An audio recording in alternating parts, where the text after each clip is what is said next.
Smoking causes cancer. Smoking kills. புகைப்பிடித்தல் புற்றுநோயை உண்டாக்கும் மற்றும் உயிரை கொல்லும். Consumption of alcohol is injurious to health. மது அருந்துதல் உடல் நலத்திற்கு கேடு விளைவிக்கும். Be safe, don't drink and drive. பாதுகாப்பாக இருப்பீர், மது அருந்துவிட்டு வாகனம் ஓட்டாதீர்.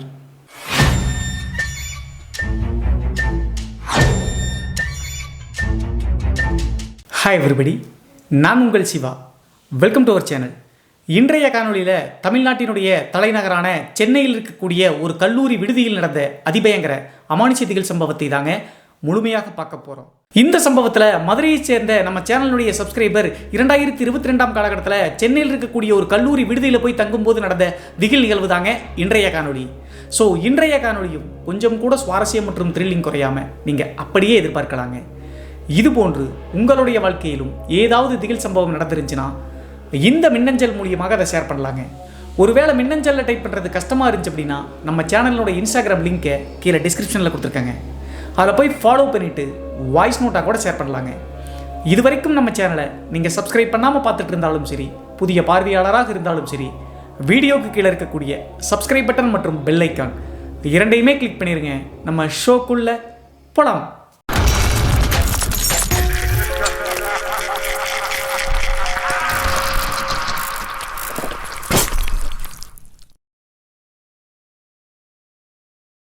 இந்த அமானுஷ்ய சம்பவம் நான் ஏற்கனவே சொன்ன மாதிரி தமிழ்நாட்டினுடைய தலைநகராக இருக்கக்கூடிய சென்னையில் ஒரு மிக பிரபலமான கல்லூரி விடுதியில் நடந்த திகில் நிகழ்வு தாங்க இந்த நிகழ்வு. இந்த சம்பவத்தை நம்மளுக்கு மின்னஞ்சல் மூலியமாக ஷேர் பண்ணது பிரிங்ஸ்டன் அப்படிங்கிற நம்ம சேனலுடைய சப்ஸ்கிரைபருங்க. இந்த நிகழ்வு 2022 காலகட்டத்தில் இவங்க கல்லூரி படிக்கும்போது நடந்ததுங்க. இந்த பிரிங்ஸ்டன் அப்படிங்கிறவருடைய சொந்த ஊர் மதுரைங்க. இந்த பிரிங்ஸ்டன் 12ஆம் வகுப்பு முடிச்சு அதற்கடுத்து இளநிலை பட்டம் படிப்பதற்காக ஒரு நல்ல கல்லூரியை தேடி இருந்திருக்காருங்க. அப்போது சென்னையில் இருக்கக்கூடிய மிக புகழ்பெற்ற ஒரு தனியார் கல்லூரியில் இவருக்கு பிளேஸ்மெண்ட் கிடைக்குதுங்க.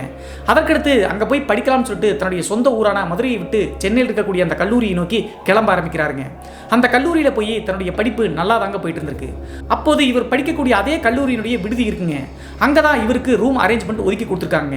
அந்த ரூமில் ஸ்டீஃபன் அப்படிங்கிற ஒரு பையன் படிக்க ஆரம்பிக்கிறாங்க. அதற்கடுத்து பிரிங்ஸ்டன் மற்றும் ஸ்டீஃபன் 2 பேரும் நல்ல நண்பர்களாகிறாங்க. எப்போதுமே இவங்க இருவரும் ஒற்றுமையாக இருப்பது தாங்க வழக்கம். இவங்க படிக்கக்கூடிய அந்த கல்லூரி அப்போது மட்டும் இல்லைங்க, இப்போதும் ரொம்ப பெயர் பெற்ற ஒரு கல்லூரி அப்படின்னு சொல்லலாங்க. நான் சொல்லும் போதே சில பேர் அதை கண்டுபிடிச்சிருவீங்க. அந்த பெயரை சொல்லக்கூடாது அப்படின்னு சொல்லிட்டு கேட்ட காரணத்தினால தான் அதை சொல்ல விரும்பலீங்க. அதே நேரத்தில் அந்த கல்லூரியினுடைய விடுதியும் இருக்குங்க. அந்த விடுதியில் தான் பிரிங்ஸ்டன் மற்றும் ஸ்டீஃபன் ஸ்டே பண்ண ஆரம்பிக்கிறாங்க. அந்த கல்லூரி மற்றும் விடுதி ரொம்ப புகழ்பெற்றதாக இருந்தாலும் கூட அங்கே அமைதியான சூழலோடு ஒரு அலறல் சத்தமும் இருந்திருக்குங்க. அது என்ன அப்படின்னு சொல்லி பார்த்தா 2015 காலகட்டத்தில் அந்த கல்லூரி விடுதியில் ஒரு பயங்கரமான இன்சிடென்ட் ஒன்று நடந்திருக்குங்க. இவங்க இருக்கக்கூடிய அந்த கல்லூரி விடுதியில் 148வது அறைங்க. அந்த அறையில் கல்லூரி மாணவர் ஒருத்தர் ஸ்டே பண்ணிட்டு இருக்கும்போது காதல் தோல்வி காரணத்தினால தூக்கு போட்டு இறந்து போயிடுறாருங்க. அவர் இறந்து போய் ஒரு சில வாரங்கள்லேயே அந்த காதலையும் குற்ற உணர்வு தாங்க முடியாமல் இறந்து போயிட்டாங்க. அந்த 148வது அறை 2 உயிர்களை பழிவாங்கி காத்துட்டு இருக்கும்போது ஒரு சில மாதங்கள் கழிச்சு மறுபடியும் மாணவர்கள் எடுத்து போய் கல்லூரி விடுதியினுடைய மேனேஜ்மெண்ட் போய் சேர்த்துதுங்க. ஆனால் அவங்க இறந்த பிறகு அந்த 148வது அறைக்கு போகக்கூடிய மாணவர்கள் யாருமே தங்க முடியறது இல்லைங்க. அங்கே போனோம் அப்படின்னா கண்டிப்பாக அவங்க டிகிரியை முடிக்காம இடையிலேயே கட் ஆயிடுறாங்க. அங்கே தங்கக்கூடிய மாணவர்களுடைய குடும்பத்தில் திடீர் மரணம் ஏற்படும், ஃபீஸ் கட்ட முடியாமல் போயிடும். அதே நேரத்தில் அந்த அறையில் இரவு தூங்கவே முடியாதுங்க. இதையெல்லாம் நோட் பண்ண அந்த கல்லூரி மேனேஜ்மெண்ட் அதற்கடுத்து அந்த ரூமை எந்த மாணவர்களுக்கும் கொடுக்க வேண்டாம் அப்படின்னு சொல்லிட்டு பூட்டியே வச்சிருந்திருக்காங்க. ஒரு சின்ன பூட்டை போட்டு யாருக்குமே கொடுக்காம அந்த அறை பூட்டியே தாங்க இருந்திருக்கு, பாலடைஞ்ச ரூம் மாதிரி. அதே நேரத்தில் அந்த கல்லூரி விடுதிக்கு புதிதாக யாராவது மாணவர்கள் சேர வந்தாங்க அப்படின்னா அந்த 148வது அறையை பற்றி முழுமையாக எக்ஸ்பிளைன் பண்ணிடுவாங்க. இந்த அறைக்கு பக்கத்தில் வரவே கூடாது, அது மட்டும் இல்லாமல் அந்த அறையை எட்டி பார்க்கவோ அல்லது திறக்கவோ ட்ரை பண்ணக்கூடாது அப்படின்னு சொல்லிட்டு சொல்வது வழக்கங்க. அந்த அளவுக்கு அந்த 148வது அறை மிக அப்நார்மலாக இருந்திருக்குங்க. அதே மாதிரி தான் இந்த பிரிங்ஸ்டன் மற்றும் ஸ்டீஃபன் போகும்போது அந்த அறையை பற்றி கல்லூரி விடுதியினுடைய மேனேஜ்மெண்ட் எக்ஸ்பிளைன் பண்ணியிருக்காங்க. இருந்தாலும் இந்த ஸ்டீஃபன் அப்படிங்கிற பிரிங்ஸ்டனுடைய நண்பன் ரொம்ப சேட்டை பிடிச்ச ஒரு பையங்க. யார் சொல்வதையும் கேட்கவே கூடாது அப்படின்னு சொல்லிட்டு நினைப்பாங்க. எதை செய்யக்கூடாது அப்படின்னு சொல்லுவோமோ அதை தான் செய்யக்கூடிய நபர் அப்படின்னே சொல்லலாங்க. இந்த இளம் வயதில் எப்போதுமே ரத்தம் கொஞ்சம் சூடாதாங்க இருக்கும். இப்படி இருக்கும்போது அந்த கல்லூரி விடுதியில் போய் 1 மாத காலகட்டத்திலேயேங்க ஒரு நாள் நைட்டு நேரம் ஒரு 10 மணி 11 மணி தோராயமாக இருக்குங்க. கல்லூரி விடுதியில் இருக்கக்கூடிய மற்ற மாணவர்கள் எல்லாருமே கேண்டீனில் போய் சாப்பிடலாம் அப்படின்னு சொல்லிட்டு ஒட்டுமொத்தமாக போயிட்டாங்க. அந்த டைம்ல இந்த பிரிங்ஸ்டனுடைய நண்பரான ஸ்டீஃபன் அப்படிங்கிறவர் என்ன பண்ணிருக்காரு அப்படின்னா அந்த 148வது அறையை திறந்து உள்ள போய் என்னன்னு தான் பார்க்கலாம் அப்படின்னு சொல்லிட்டு முயற்சி செஞ்சிருக்காருங்க. இவர் அந்த சின்ன பூட்டை பார்த்தீங்கன்னா ஒரு கேம்பஸை வச்சே ஓப்பன் பண்ணிட்டாருங்க. ஓப்பன் பண்ணி அந்த ரூம்குள்ள போய் சுத்தி முத்தி பார்த்துட்டு இருக்காருங்க. அந்த டைம்ல கேண்டீனுக்கு போன பிரிங்ஸ்டன் திரும்ப தன்னுடைய நண்பனை காணமே அப்படின்னு சொல்லிட்டு பார்க்கும்போது 148வது அறை திறந்திருக்குங்க. அதற்கடுத்து அந்த ரூமினுடைய வெளி சைடே நின்று சத்தம் போட்டிருக்காருங்க. டே வந்துடுறா, இதுக்குள்ளே போகக்கூடாதுன்னு சொன்னாங்கல்ல அப்படின்னு சொல்லிட்டு சொல்லிட்டு பிரின்ஸ்டன் கத்துறாருங்க.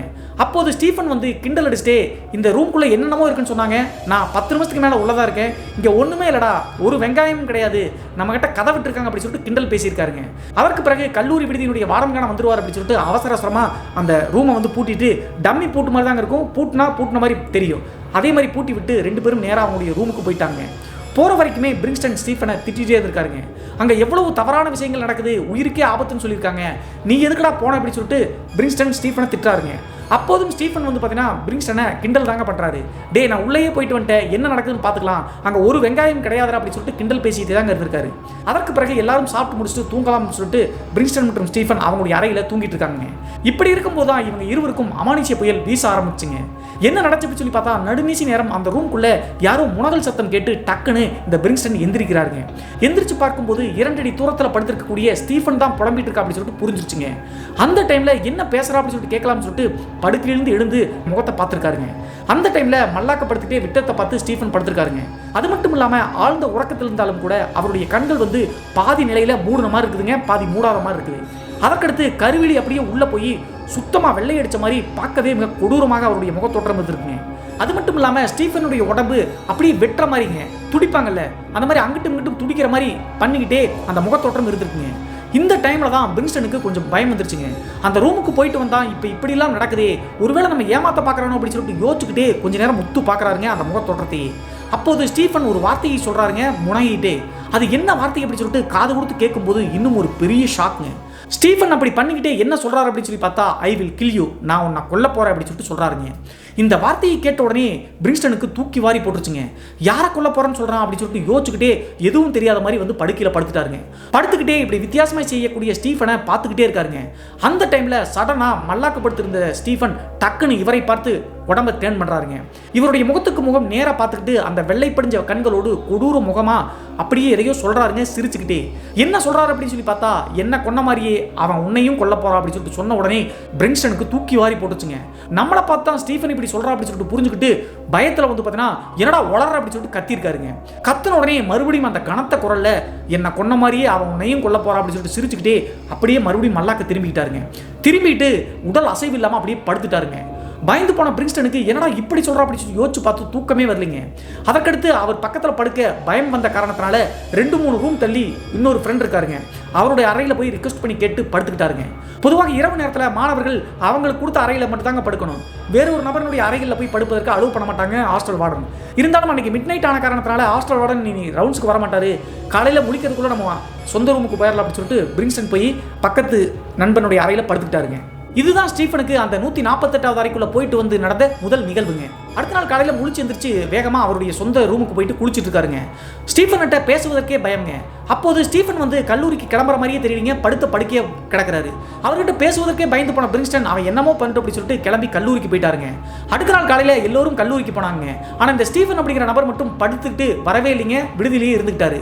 அன்றைய நாள் முழுவதும் ஸ்டீஃபனுடைய ஆக்டிவிட்டிஸ் ரொம்ப தப்பாக தாங்க இருந்துச்சு.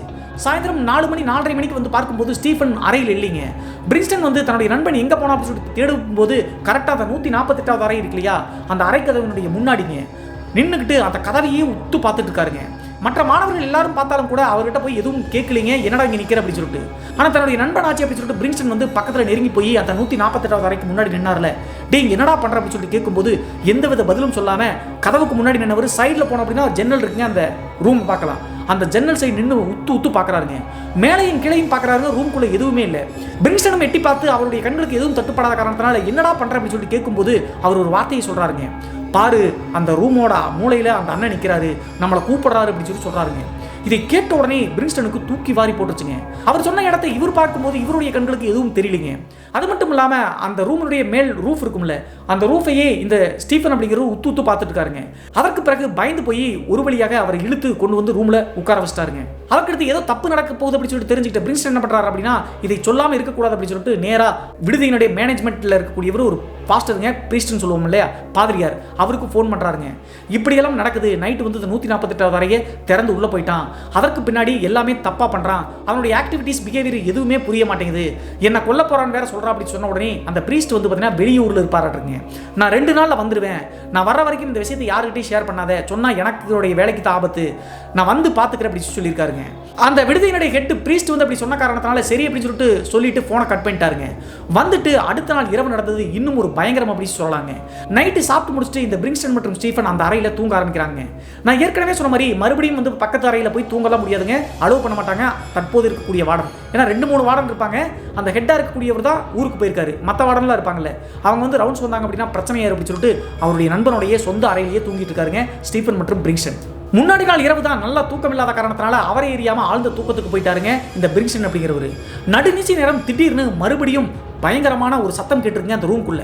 என்னடா சத்தம் அப்படி சொல்லிட்டு முடிச்சு பார்க்கும்போது தன்னுடைய வாழ்நாளில் பார்க்கவே முடியாத ஒரு காட்சியை பிரிங்ஸ்டன் பார்க்குறாருங்க. ஒரு 5 நிமிடம் மட்டும் வெயிட் பண்ணியிருந்தார் அப்படின்னா தன்னுடைய நண்பனை இழந்திருப்பாருங்க. என்ன நடந்துச்சு அப்படின்னு சொல்லி பார்த்தா முடிச்சு பார்க்கும்போது அவருடைய அறையில் இருக்கக்கூடிய அந்த ஃபேன் இருக்கும்ல, ஃபேனில் தலை தூட்டுவதற்காக துண்டு வச்சிருப்பாங்கல்ல, அந்த துண்டை 2 வந்து பார்த்தீங்கன்னா ஜாயின் பண்ணி தூக்கு போடுற மாதிரி அந்த ஸ்டீஃபன் அப்படிங்கிறவர் ட்ரை பண்ணிட்டு இருக்காருங்க. இதை பார்த்த உடனே மிரண்டு போய் டக்குன்னு வந்து பார்த்தீங்கன்னா காப்பாற்றிட்டாருங்க தன்னுடைய நண்பனை. அதற்கடுத்து உடம்பே நடுங்கி போச்சுங்க. ஒரு 2 நிமிடம் 3 நிமிடம் முழிக்காம இருந்தோம் அப்படின்னா தன்னுடைய நண்பனை இழந்திருக்குமே அப்படின்னு சொல்லிட்டு பயந்து போயிட்டாருங்க. அதற்கடுத்து ஏன்டா இப்படி பண்ண அப்படின்னு சொல்லிட்டு கேட்கும்போது ஸ்டீஃபன் தன்னுடைய சுயநினைவிலேயே இல்லைங்க. அவர் பாட்ட கேனத்தனமாக சிரிக்கிறாருங்க. நான் சாகிறதுக்கே இந்த துடிக்கிறியே, நீயும் சாக போற அப்படின்னு சொல்லிட்டு ஏளனமாக சிரிக்கிறத பார்த்து மறந்து போயிட்டாருங்க. அப்போது ஊரில் இருக்கக்கூடிய அந்த பாதிரியார் சொன்ன ஞாபகம் கேட்டு மறுபடியும் ஃபோன் பண்ணுறாருங்க. இப்படி தப்பாக நடக்குது பிரீஸ்ட், நீங்கள் வந்துருங்க அப்படின்னு சொன்ன உடனே காலையில் நான் கிளம்பி வந்துடுறேன், பயப்படாத, மறுபடியும் இது யாருக்கிட்டையும் சொல்லாத அப்படின்னு சொல்கிறாருங்க. சரின்னு சொல்லிட்டு ஃபோனை கட் பண்ணிட்டாருங்க. விடிய தூங்கவே இல்லைங்க. ரூம் டோரை திறந்து விட்டு வெயிட் பண்ணி தன்னுடைய நண்பனுக்காக காத்துட்டே இருந்திருக்காருங்க. அடுத்த நாள் இந்த பிரிங்ஸ்டன் காலேஜுக்கு போகவே இல்லைங்க. தன்னுடைய நண்பன் ஏதாவது பண்ணிக்குவான், ஏன்னா அவனும் காலேஜுக்கு வர மாட்டேங்கிறான், ரூம்லேயே இருந்திருக்காருங்க. சாயந்தரம் ஒரு 3 மணி 4 மணிக்கு கரெக்டாக பிரீஸ்ட் வந்துட்டாருங்க. அவர் வரும்போது ஸ்டீஃபனுடைய உடம்புல அந்த நபருடைய ஆன்மா ப்ரொசஸ் பண்ணிக்கூடிய காரணத்தினால ரொம்ப வீக் ஆகி அப்படியே உடஞ்சு போய் படுத்து கிடக்கிறாருங்க. படுக்கையா கரெக்டாக பிரீஸ்ட் வந்து இவருடைய ரூம்குள்ளே நுழைஞ்ச அடுத்த செகண்டேங்க வலிமை இழந்து படுத்து கிடந்த அந்த ஸ்டீஃபன் டக்குன்னு முழிச்சு எந்திரிச்சு ஆவேசமாக பார்க்குறாருங்க அந்த பிரீஸ்ட்டை, பாதிரியாரை. அப்போதே பிரீஸ்ட்டுக்கு புரிஞ்சிச்சுங்க, இறந்து போன அந்த பையனுடைய ஆன்மா ஸ்டீஃபனுடைய உடம்பை ஆக்குபை பண்ணியிருக்கு அப்படின்னு சொல்லிட்டு. அதை புரிஞ்சுக்கிட்டே ஸ்டீஃபனுடைய உடம்புல இருக்கக்கூடிய ஆன்மா பயங்கர ஆவேசமாக கத்துதுங்க. பக்கத்தில் நெருங்கி வராத அப்படின்னு சொல்லிட்டு ஒரு கனத்த குரலில் பேசுகிறாங்க. அப்போதான் பிரிங்ஸ்டனுக்கு புரிஞ்சிருக்குங்க அது தன்னுடைய நண்பனுடைய குரலே கிடையாது அப்படின்னு சொல்லிட்டு. அது மட்டும் இல்லாமல் நெருங்கி வந்தா இவனை நான் கொன்றுவேன் அப்படின்னு சொல்லிட்டு கத்துதுங்க. அதற்கு பிறகு பிரீஸ்ட் கொஞ்சம் கூட பயப்படாமல் பைபிள் எடுத்து கிட்டத்தட்ட 1 மணி நேரத்துக்கு மேலே ஜெபம் பண்ணுறாருங்க, கட்டி போட்டு இந்த ஸ்டீஃபனை. கிட்டத்தட்ட 1 மணி நேரம் 1.25 மணி நேரம் வரைக்கும் அந்த ரிச்சுவலை பண்ணி அதற்கு பிறகுதான் பிரிங்ஸ்டனுடைய உடம்புலேருந்து அந்த ஆன்மாவை விலக்கி விட்டுருக்காருங்க. இதில் இன்னும் ஒரு குறிப்பிடப்பட வேண்டிய விஷயம் என்ன அப்படின்னு சொல்லி பார்த்தா, இந்த 148வது அறை மட்டும் இல்லைங்க, 149வது அறை ஒன்று இருக்குங்க. அந்த 2 அறைகளும் சாபம் பெற்ற அறைகள் மாதிரி தாங்க இருந்திருக்கு. இந்த 148வது அறையில் தான் யாரையும் மாணவர்களும் உள்ள விட மாட்டாங்க. 149வது அறையில் 3 மாதத்துக்கு ஒரு முறையோ 4 மாதத்துக்கு ஒரு வரையோ 2 மாணவர்களும் உள்ள விட்டு செக் பண்ணி பார்ப்பது இந்த விடுதியினுடைய மேனேஜ்மெண்ட்டுக்கு டெஸ்ட் மாதிரி பண்ணிட்டு இருக்காங்க. இந்த இன்சிடென்ட்லாம் நடப்பதற்கு ஒரு மாத காலகட்டத்துக்கு முன்னாடி ஒரு மாணவனை வந்து பார்த்தீங்கன்னா அந்த 149வது அறையில் உள்ள போட்டிருக்காங்க. அந்த அறையில் நல்லா படிச்சுட்டு இருந்த மாணவன் திடீர்னு ஒரு 10 நாள் தாங்க இருக்கும் அலறி அடிச்சு நைட்டு நேரத்தில் வெளியே வருவாங்க. மாணவர்கள்லாம் போய் என்ன அப்படி சொல்லி கேட்டால் நைட்டு வந்து பார்த்தீங்கன்னா இங்கே மூச்சு திணறது இந்த ரூம்குள்ளே. அது மட்டும் இல்லாமல் கருன்னு ஏதோ சத்தம் கேட்குது. அந்த சத்தம் எப்படி இருக்கும் அப்படின்னு சொல்லி பார்த்தா யாராவது தூக்கு போடும்போது அந்த குறவழி இருக்கும்போது கத்துவாங்களா, அந்த மாதிரி சத்தம் கேட்குமா அவங்க. இந்த மாணவன் எல்லா மாணவர்கள்ட்டையும் சொல்லியிருக்காங்க. அப்போது மாணவர்கள் எல்லாமே இந்த 148 தானே இந்த பிரச்சனை இருந்துச்சு, 149 பிரச்சனையா அப்படின்னு சொல்லிட்டு யோசிச்சுட்டு இருந்திருக்காங்க. ஸ்டீஃபனை ஜெபம் மூலியமா காப்பாற்றி விட்ட பிரீஸ்ட் கிட்ட இந்த பிரிங்ஸ்டன் அந்த 149 அறையில் நடந்த விஷயத்தையும் சொல்லியிருக்காங்க. அப்போது அதெல்லாம் எனக்கு தெரியும், இதை யாருக்கிட்டையும் ஷேர் பண்ணாத, இனிமேல் இந்த 2 அறைகளையும் மூடிடலாம் அப்படின்னு சொல்லும்போது அங்கே என்னதான் நடந்துச்சு பிரீஸ்ட் அப்படின்னு சொல்லி கேட்கும்போது அந்த 149 அறையில் என்ன நடக்குது அப்படின்னு சொல்லி பார்த்தா அந்த பையன் உள்ளே இருந்தான்ல, அவனுக்கு கரெக்டாக ஒரு மாதம் முன்னாடி தானே இருந்தான்னு சொன்னேன், 2 நாள்லையே அவங்க நல்லா இருந்தவங்க அக்கா விபத்தில் அடிபட்டு இறந்து போயிட்டாங்களான்னு கிளம்பி போனவன் திரும்பி வீட்டுக்கே வரல. கரெக்டாக அந்த 148 149 அந்த அறையில் யாராவது ஸ்டே பண்ணாங்க அப்படின்னா எந்த மாணவர்களாக இருந்தாலும் சரிங்க, கண்டிப்பாக அந்த டிகிரியை முடிக்க விடாதவங்க அவங்கள போட்டுத்தலை பார்க்கும் அல்லது அங்கே குடியிருக்க விடாமல் ட்ரை பண்ணுவாங்க. அதே மாதிரி தான் அந்த 148 149 ரெண்டும் இருந்திருக்கு. இனிமேல் அங்கே யாரையும் உள்ள டெஸ்ட்டுக்கு கூட வைக்க வேண்டாம், நம்ம க்ளோஸ் பண்ணிடலாம், யார்கிட்டையும் சொல்லாத அப்படின்னு சொல்லிட்டு ரிக்வெஸ்ட் பண்ணி அந்த பிரீஸ்ட் கேட்டிருக்காருங்க. அதே நேரத்தில் அந்த பிரீஸ்ட் சொன்ன மாதிரியே அந்த 149 அறைக்கு முன்னாடி லைட்டாக ட்ரை பண்ணோம் அப்படின்னா மூச்சு திணறுமாமங்க. நடந்து போகிறதுக்குள்ளேயே ஒரு 2 செகண்ட் 3 செகண்ட் கிராஸ் பண்ணும்போதே எல்லா மாணவர்களுக்கும் மூச்சு திணறுமாமங்க.